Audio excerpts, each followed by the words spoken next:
السلام علیکم ورحمۃ اللہ تعالی وبرکاتہ۔ وعلیکم السلام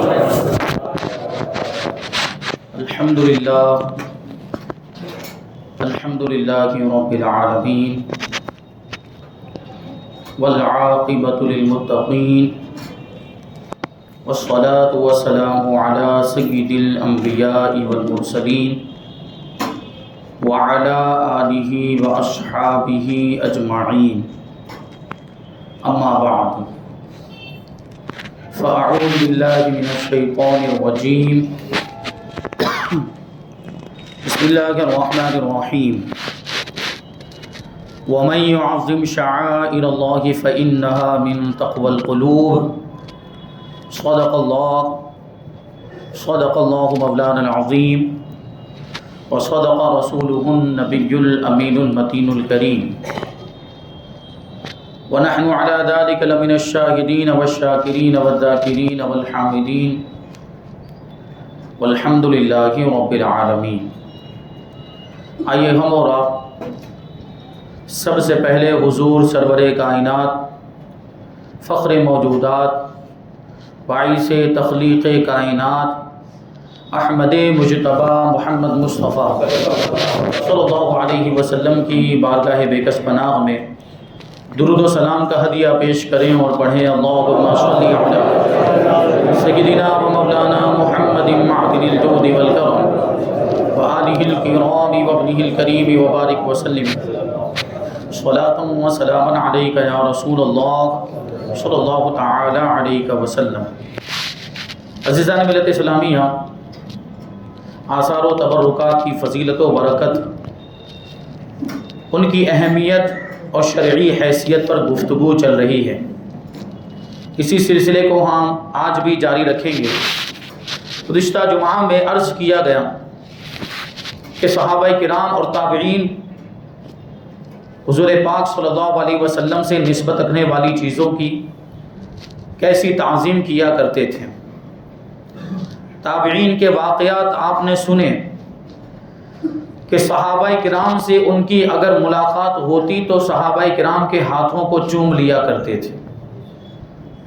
حضور کی نسبت کی وجہ سے کہ یہ ہاتھ کبھی حضور کے ہاتھ میں آئے ہوں گے اور ان ہاتھوں نے کبھی حضور کے دستہائے مبارک کو چھوا ہوگا، اسی نسبت سے فرط محبت میں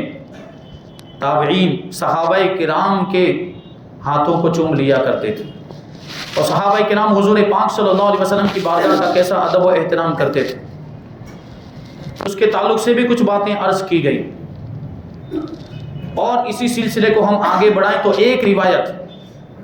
عروہ ابن مسعود ثقفی رضی اللہ عنہ، جب کا یہ واقعہ ہے اس وقت حضرت عروہ ابن مسعود مسلمان نہیں ہوئے تھے، بعد میں مسلمان ہو گئے۔ یہ صلح حدیبیہ کا واقعہ،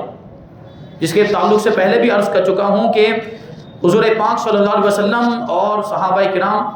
6 ہجری میں عمرہ کرنے کے ارادے سے مدینہ منورہ سے مکہ مکرمہ کی طرف روانہ ہوئے۔ حدیبیہ کے میدان میں پہنچے تھے کہ آپ کو روک دیا گیا اور مکہ مکرمہ میں داخلے کی اجازت نہیں ملی۔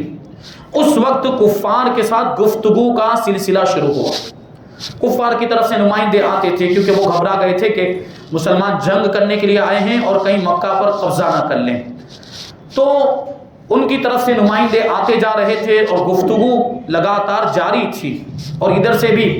حضرت عثمان غنی رضی اللہ تعالیٰ عنہ کو حضور نے مکہ مکرمہ بھیجا تھا کفار سے گفتگو کرنے کے لیے، بات چیت کرنے کے لیے۔ تو انہی نمائندوں میں سے ایک نمائندے تھے حضرت عروہ ابن مسعود ثقفی رضی اللہ تعالیٰ عنہ۔ یہ قریش کے نمائندے بن کر، کفار مکہ کے نمائندے بن کر حدیبیہ کے میدان میں حضور پاک صلی اللہ علیہ وسلم کی بارگاہ میں حاضر ہوئے، اور صحابہ کرام کی طرف سے حضور پاک صلی اللہ علیہ وسلم کی تعظیم و توقیر دیکھ کر جب وہ قریش کے لوگوں کے پاس واپس گئے، مکہ کے لوگوں کے پاس اور کفار مکہ کے پاس واپس گئے، تو ان کو خطاب کرتے ہوئے عروہ ابن مسعود نے جو کہا تھا وہ اس روایت کے اندر ذکر کیا گیا ہے۔ بخاری شریف کی یہ روایت ہے، حضرت عروہ ابن مسعود مکہ مکرمہ میں پہنچے تو قریش کے لوگوں کو جمع کر کے، مکہ کے لوگوں کو جمع کر کے ارشاد فرماتے ہیں، واللہ لقد وفدت علی الملوک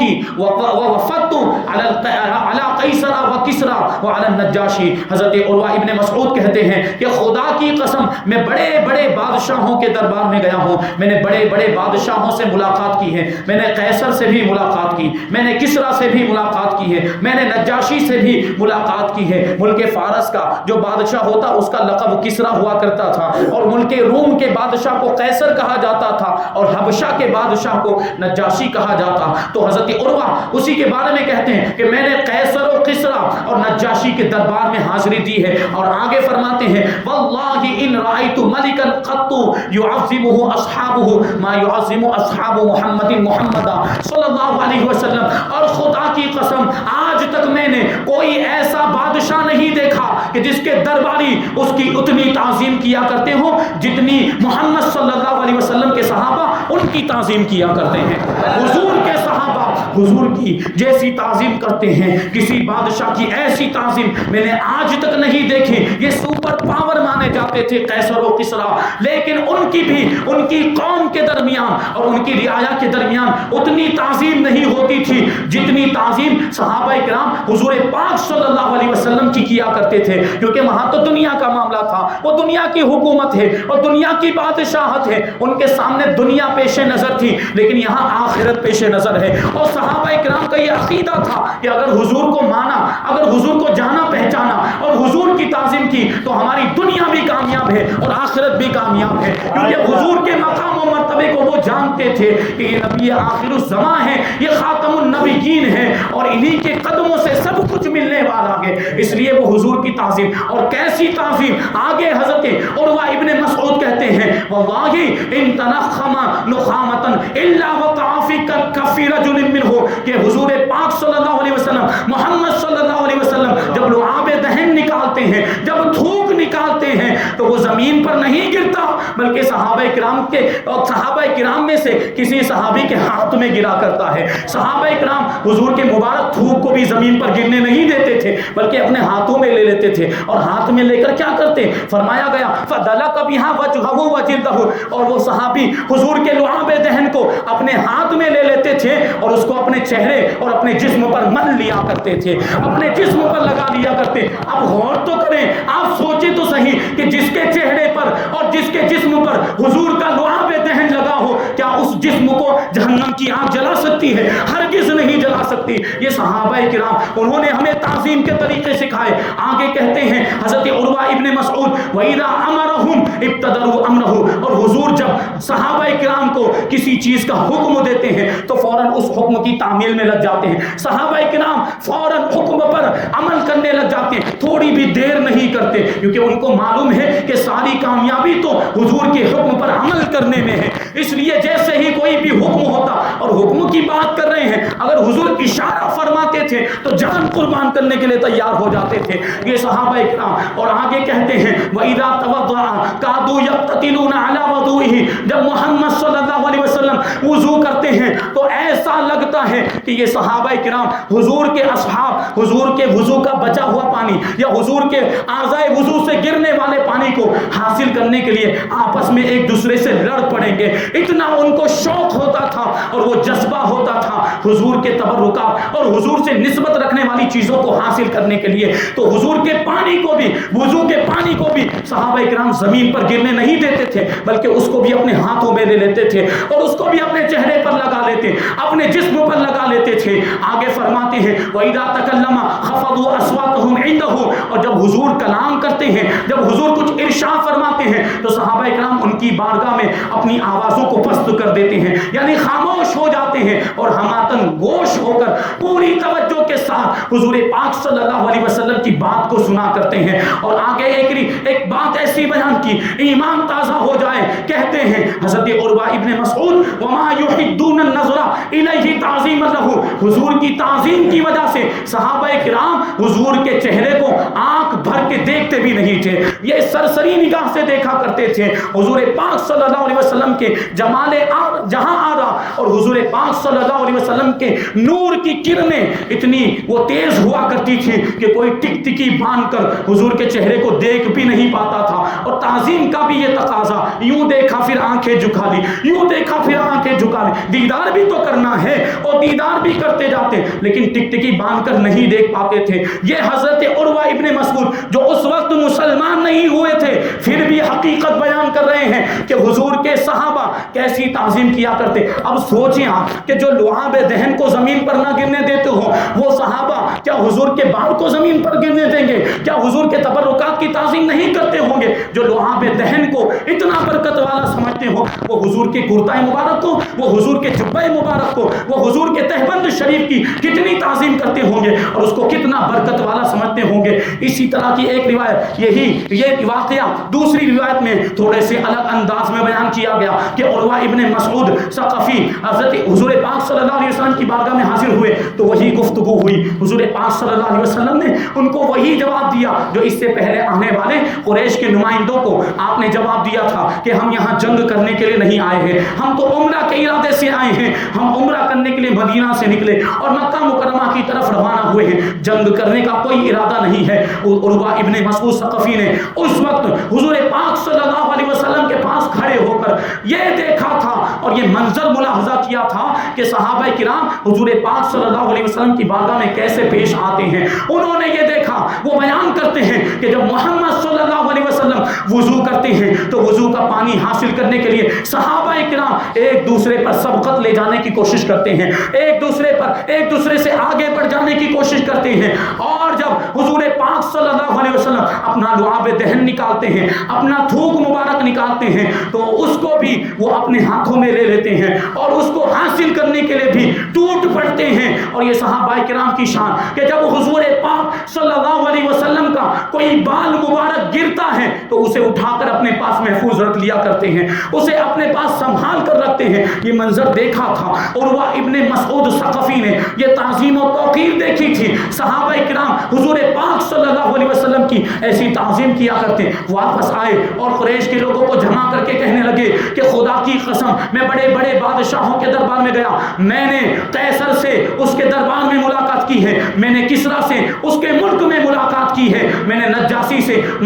سے اس کے حدود حکومت میں اور حدود سلطنت میں نے اس سے ملاقات کی، لیکن خدا کی قسم میں نے آج تک کوئی ایسا بادشاہ نہیں دیکھا جو اپنی قوم میں اتنا معزز ہو جو محمد صلی اللہ علیہ وسلم اپنے صحابہ کے درمیان معزز ہے۔ یعنی کسی بادشاہ کی اپنی قوم کے درمیان اتنی عزت نہیں ہے جتنی محمد صلی اللہ علیہ وسلم کی ان کے صحابہ کے درمیان عزت ہے۔ تو یہ کیسے جانثار ہے؟ حضرت عروہ ابن مسعود ثقفی قریش کے لوگوں کو مخاطب کر کے کہتے ہیں کہ میں نے ایسی قوم کو دیکھا ہے کہ وہ خبردار ہرگز کسی بھی قیمت پر محمد صلی اللہ علیہ وسلم کو تنہا نہیں چھوڑ سکتے، وہ ان کے نام پر اپنی جان قربان کر دیا کرتے ہیں، اور ان کی اور جانثاری کا عالم یہ ہے کہ اشارے ابرو پر جنگ کی تیاریاں کرنا شروع کر دیتے ہیں۔ یہ صحابہ اکرام کا یہ منظر انہوں نے دیکھا تھا تعظیم و توقیر کا۔ تو عروہ ابن مسعود نے کہا کہ اب جو تم چاہو رائے قائم کر لو،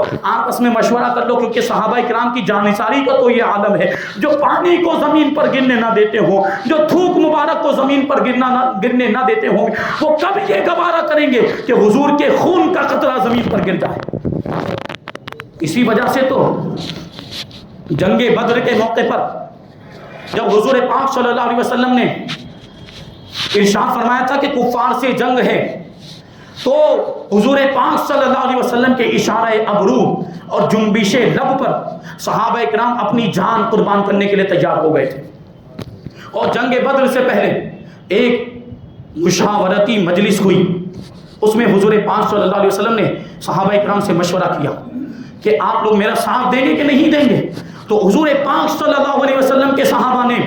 اس وقت حضور کی بارگاہ میں عرض کیا تھا، یا رسول اللہ، ہم موسیٰ کی قوم نہیں ہیں جو ان کا ساتھ چھوڑ کر بھاگ گئے تھے۔ موسیٰ کی قوم نے کیا کہا تھا؟ آپ اور آپ کا رب جا کر لڑو، ہم نہیں لڑنے والے، ہم آپ کے لیے اپنی جان قربان کیوں کریں؟ ہم موسیٰ کی قوم کی طرح نہیں کہیں گے، ہم تو آپ کے دائیں سے بھی لڑیں گے، ہم تو آپ کے بائیں سے بھی لڑیں گے، ہم آپ کے آگے سے لڑیں گے، ہم آپ کے پیچھے سے لڑیں کریں گے, دیوانہ وار اور پروانہ وار لڑیں گے, اور اگر آپ کا حکم ہوا تو ہم بکھری ہوئی سمندر کی موجوں میں بھی چھلانگ لگا دیں گے. اور اسی کو تو ہمارے امام یوں کہتے ہیں, حسن یوسف پہ کٹی مصر میں انگشت زنا, وہاں صرف عورتوں نے اپنی انگلیاں کاٹی تھی, حسن یوسف پہ کٹی مصر میں انگشت زنا, اور یہاں دیکھیں انگلیاں نہیں ہے, سر کٹاتے ہیں تیرے نام پر مردان عرب,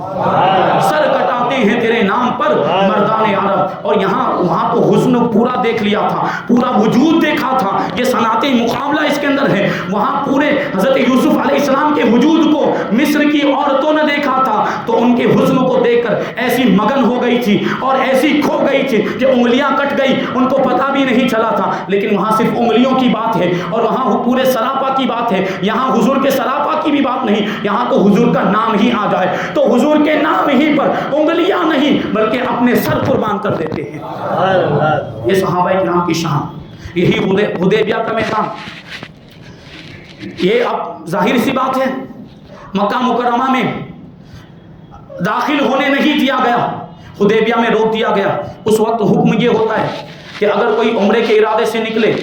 یا حج کے ارادے سے نکلے اور محصر ہو جائے, یعنی راستے ہی میں رک جائے کسی مجبوری کی وجہ سے, کسی دشمن نے روک لیا یا کوئی اور رکاوٹ ہے, جیسے کوئی موذی جانور ہے, اب آگے نہیں بڑھ سکتے, تو ایسی صورت میں حکم یہ ہوتا ہے کہ قربانی کا جانور وہیں سے حرم میں بھیج دیا جائے اور وہ قربانی کا جانور حرم میں ذبح کر دیا جائے, اور جہاں روک دیا گیا ہے وہ قربانی کا جانور ذبح ہو جانے کے بعد سر منڈا دیا جائے اور وہیں سے پھر واپس ہو جائے اور اگلے سال اس عمرے کی قضا کرے. تو یہ حضور پاک صلی اللہ علیہ وسلم کے ساتھ بھی معاملہ ہوا کہ کفار مکہ نے, دشمنوں نے صحابہ کرام کو اور حضور پاک صلی اللہ علیہ وسلم کو مکہ مکرمہ میں داخل نہیں ہونے دیا. تو حدیبیہ میں ہی حضور پاک صلی اللہ علیہ وسلم نے وہاں سے جانور حرم شریف کے اندر ذبح کروائے اور اپنے سر کو منڈایا. جب حضور نے سر کو منڈایا وہ بال مبارک نکلے, جب بال مبارک اترے تھے حضور پاک صلی اللہ علیہ وسلم نے ایک سبز درخت پر ان بالوں کو رکھوا دیا. دیکھیں حضور پاک صلی اللہ علیہ وسلم بھی جانتے تھے کہ میرے صحابہ مجھ سے کتنی محبت کرتے ہیں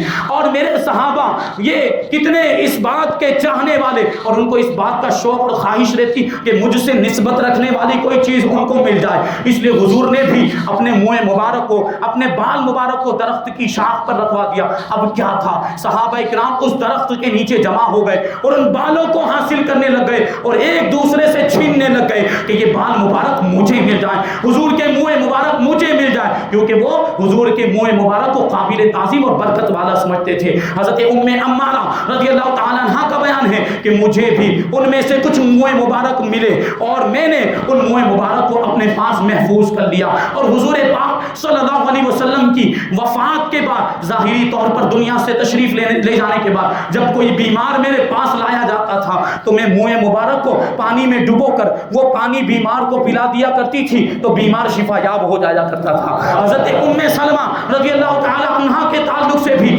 ایسی ہی روایت کہ ان کے پاس بھی منہ مبارک موجود تھے, انہوں نے منہ مبارک کو ایک ڈبی کے اندر محفوظ رکھا ہوا تھا اور جب ان کے پاس بھی کوئی بیمار لایا جاتا تو اس ڈبی کو پانی میں ایسے گھما دیا کرتی تھی اور پھر وہ پانی اس بیمار کو پلا دیا جاتا, اس کی بیماری دور ہو جایا کرتی تھی. وہ شاعر نے اسی منظر کو اس شعر کے اندر یوں بیان کیا ہے کہ گھماتی ام سلمہ پانی میں منہ مبارک کو, گھماتی ام سلمہ پانی میں منہ مبارک کو, مریضوں کو شفا دیتے میرے سرکار کے گیسو, مریضوں کو شفا دیتے میرے سرکار کے گیسو. حضرت عمر ابن عبدالعزیز تاریخ اسلام کی بڑی عظیم اور جلیل القدر شخصیت اور آپ کے دور حکومت میں عدل و انصاف اپنے عروج پر تھا. حضرت عمر ابن عبدالعزیز کو بعض لوگوں نے خلیفہ راشد بھی کہا,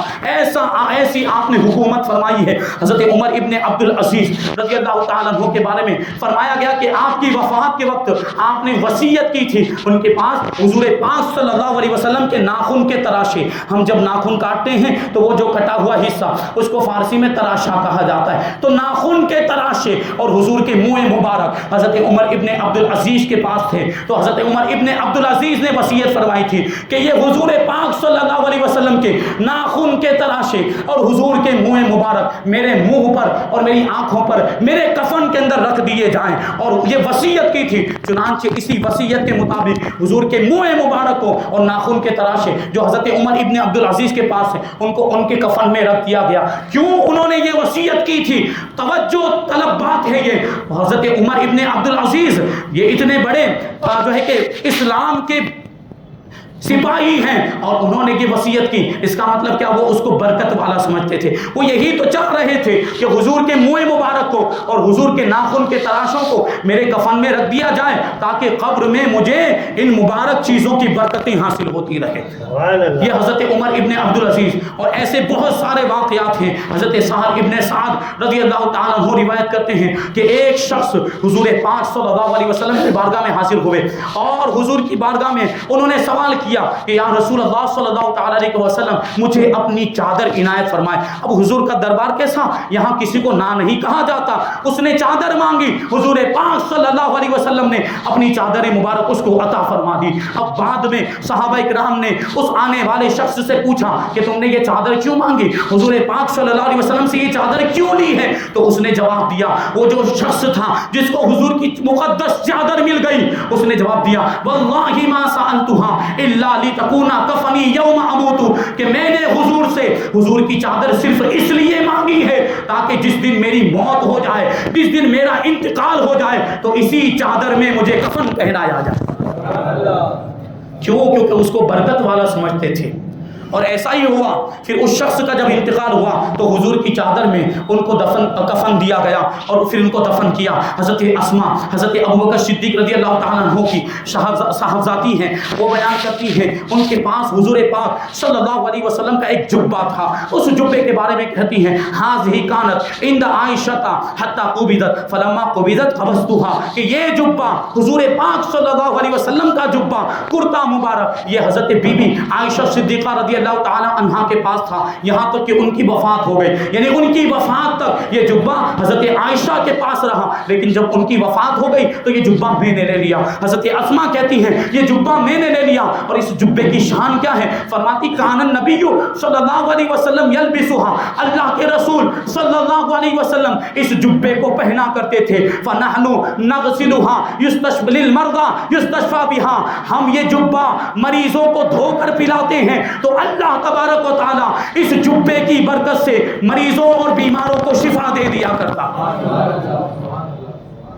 یہ صحابہ کرام کا عمل ہمیں بتا رہا ہے, صحابیات کا عمل بتا رہا ہے کہ یہ ساری چیزیں برکت والی, یہ ساری چیزیں قابل تعظیم ہیں. اس سے تو ہمارا عقیدہ ثابت ہوتا ہے, اہل سنت و جماعت کا عقیدہ ثابت ہوتا ہے. حضرت انس ابن مالک رضی اللہ عنہ کہتے ہیں کہ ایک بار اللہ کے رسول صلی اللہ علیہ وسلم ہمارے گھر میں تشریف لائے اور ایک لٹکے ہوئے مشکیزے سے منہ لگا کر حضور نے پانی نوش فرمایا. میری والدہ ماجدہ حضرت ام سلیم رضی اللہ تعالی عنہ کھڑی ہوئی اور جہاں پر حضور پاک صلی اللہ علیہ وسلم کے لبہائے مبارک لگے تھے مشکیزے کا اتنا حصہ کاٹ کر اپنے پاس محفوظ رکھ لیا. اور مشکیزے کا منہ جہاں پہ حضور کے لب لگے تھے, جہاں پر حضور کے مبارک ہونٹ لگے تھے, وہ کٹا ہوا حصہ آج بھی ہمارے گھر میں محفوظ ہے. کیوں؟ حضرت ام سلیم نے ایسا کیوں کیا تھا؟ کیونکہ وہ جانتی تھی کہ جس جگہ سے حضور کے ہونٹ لگ جائے وہ چیز برکت والی ہو جاتی. تو مشکیزے کا منہ کاٹ کر بھی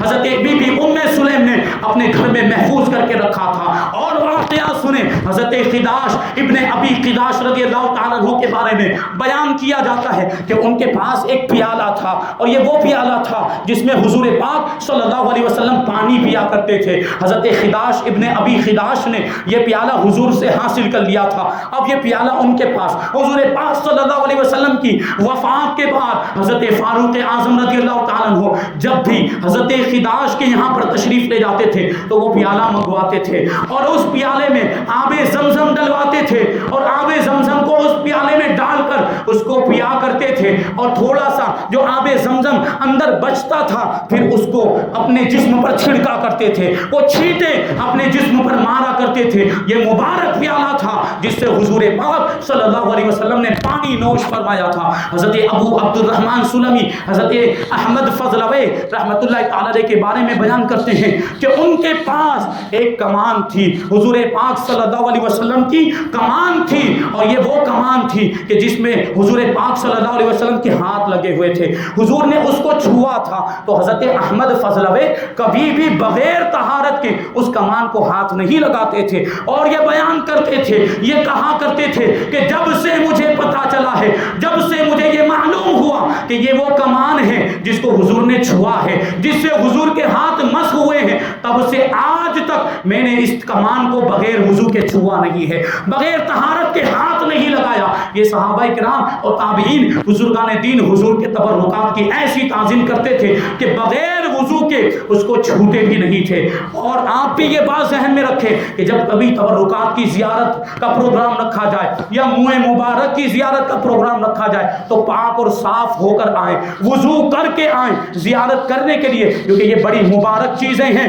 اور بڑی تعظیم والی چیزیں ہیں، اور ان چیزوں کا مرتبہ بہت ہی بلند و بالا ہے، تو اس طرح کا اہتمام بھی ہونا چاہیے۔ خبردار ہرگز کوئی ناپاک نہ ہو، ہرگز کوئی بے وضو نہ ہو۔ ایک واقعہ اس کے تعلق سے انشاءاللہ آئندہ ہفتے بیان کروں گا کہ بے وضو تبرکات کی زیارت کرنے کے لیے اگر کوئی آئے تو کیا معاملہ ہو سکتا ہے۔ ایک بہت طویل واقعہ اور بہت ہی پیارا ایمان افروز واقعہ ہے، ایمان کو تازگی بخشنے والا واقعہ۔ انشاءاللہ ہم اس کو آئندہ ہفتے سماعت کریں گے، منہ مبارک کی کیا برکتیں ہیں اس کے سارے واقعات۔ تو یہ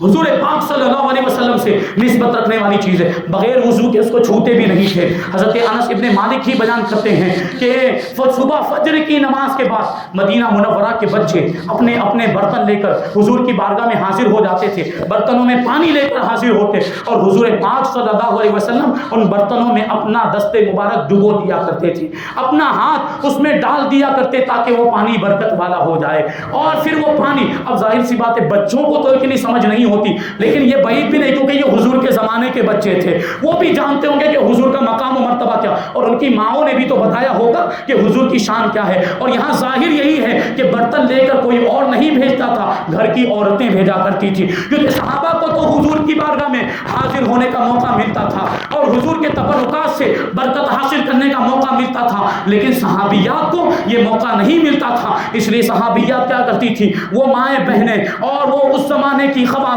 حضور کی بارگاہ میں اپنے بچوں کو یہ برتن میں پانی لے کر بھیجتی تھی، اور حضور اس پانی میں اپنا دست مبارک ڈال دیتے تھے، پھر یہ پانی وہ اپنے گھر میں لے جاتے، وہ اپنے بیماروں کو پلاتے تھے اور اس پانی سے برکتیں حاصل کیا کرتے۔ حضرت انس ابن مالک آگے فرماتے ہیں کہ کبھی کبھی ایسا ہوتا کہ ٹھنڈی کا موسم ہوتا، سخت ٹھنڈی کا موسم ہوتا، اس میں بھی بچے برتن میں پانی لے کر آتے۔ ٹھنڈی کے موسم میں ایک تو ٹھنڈی اور پانی بھی ٹھنڈا ہو جاتا ہے، لیکن اس کے باوجود حضور پاک صلی اللہ علیہ وسلم کسی کو محروم نہیں فرماتے تھے، یہ نہیں کہتے تھے کہ ٹھنڈی کا موسم ہے یہ ٹھنڈے پانی میں ہاتھ نہیں ڈالوں گا، نہیں، حضور پاک صلی اللہ علیہ وسلم ٹھنڈی کے موسم میں بھی پانی کے اندر اپنا دست مبارک ڈال دیا کرتے تھے۔ ابھی آپ نے حضرت عمر ابن عبدالعزیز کا واقعہ سنا، ابھی بہت تفصیل ہے۔ حضرت عمر ابن عبدالعزیز رضی اللہ تعالیٰ عنہ کے پاس حضور پاک صلی اللہ علیہ وسلم کے کچھ تبرکات تھے، اور وہ تبرکات کو انہوں نے بڑی حفاظت کے ساتھ سنبھال کر ایک کمرے کے اندر رکھا ہوا تھا۔ تبرکات کے لیے حضرت عمر ابن عبدالعزیز نے ایک الگ کمرہ بنایا ہوا تھا، اور اسی کمرے کے اندر حضور پاک صلی اللہ علیہ وسلم کے تبرکات کو رکھ دیا، اور روزانہ ایک مرتبہ وہ کمرہ کھولتے تھے اور تبرکات کی زیارت کر لیتے تھے۔ جب اشراف یا سعادت کرام حضرت عمر ابن عبدالعزیز کی بارگاہ میں آتے تھے تو ان کو وہ تبرکات کی زیارت کرواتے تھے، اور یہ کہا کرتے تھے کہ یہ میری پوری زندگی کا سرمایہ ہے، یہی میری میراث ہے، اور یہ پھر دعا دیتے تھے آنے والوں کو اور تبرکات کی زیارت کرنے والوں کو کہ اللہ تبارک و تعالیٰ تم کو ان تبرکات کی برکت سے عزت عطا فرمائے۔ یہ تبرکات، یہ حضرت عمر ابن عبدالعزیز کا بھی عقیدہ کہ یہ چیزیں برکت والی اور اللہ تعالیٰ ان کے ذریعے سے لوگوں کو عزت عطا فرما دیا کرتا ہے۔ وہ تبرکات کون سے تھے؟ اس میں ایک چارپائی تھی اور ایک تکیہ تھا جس میں کھجور کی چھال بھری ہوئی تھی، چمڑے کا تکیہ تھا اور اس میں کھجور کی چھال بھری ہوئی تھی، ایک جوڑی موزے اور ایک چکی تھی، اور اس کے علاوہ ایک ترکش تھا جس میں حضور کے کچھ تیر بھی موجود تھے۔ یہ تبرکات حضرت عمر ابن عبدالعزیز کے پاس تھے۔ اب آگے کی روایت میں یہ بات بیان کی گئی ہے کہ ایک مرتبہ ایسا ہوا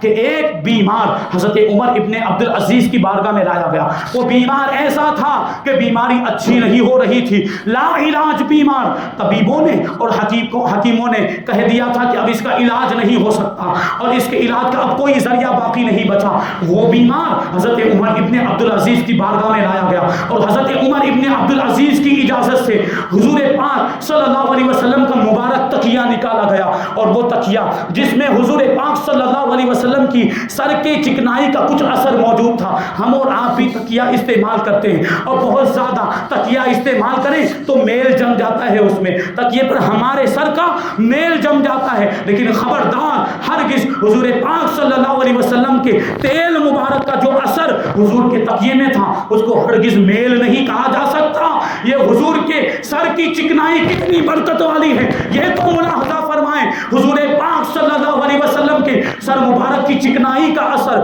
اس تکیے کے اندر موجود تھا۔ وہ لوگ آئے، حضرت عمر ابن عبدالعزیز کی اجازت سے اس چکناہٹ کو تھوڑا سا ایسا کھرچ کے نکالا، اور کھرچ کر نکالنے کے بعد اس کو پانی میں ڈال دیا، اور پانی میں ڈالنے کے بعد وہ پانی مریض کی ناک میں ٹپکا دیا۔ اب کیا ہوا ہوگا سب جانتے ہیں، اس مریض کی بیماری دور ہو گئی، وہ شفا یاب ہو گیا۔ یہ وہی بیمار تھا، یہ وہی مریض تھا کہ طبیبوں نے اس کو لا علاج ظاہر کر دیا تھا اور کہہ دیا تھا کہ اب اس کا علاج نہیں ہو سکتا۔ حضور کے مبارک تکیے کی چکنائی کی برکت سے اس کی لا علاج بیماری بھی دور ہو گئی۔ ایسے بہت سارے واقعات ہیں حضور پاک صلی اللہ علیہ وسلم کے تبرکات کے تعلق سے، اور ان کو انشاءاللہ تبارک و تعالی ہم آئندہ شامل کرتے رہیں گے۔ آئندہ ہفتے بھی انشاءاللہ حضور کے تبرکات کی برکتیں اور حضور پاک صلی اللہ علیہ وسلم کے تبرکات کی تعظیم و توقیر صحابہ کرام اور بزرگان دین نے کیسی کی ہے اور ان کو کیا کیا فائدے حاصل ہوئے، ہم ان کو بیان کریں گے۔ اللہ کی بارگاہ میں دعا ہے کہ جو کچھ بھی بیان ہوا اس پر ہم سب کو عمل کرنے کی توفیق عطا فرمائے۔ وما علینا الا البلاغ۔ السلام علیکم۔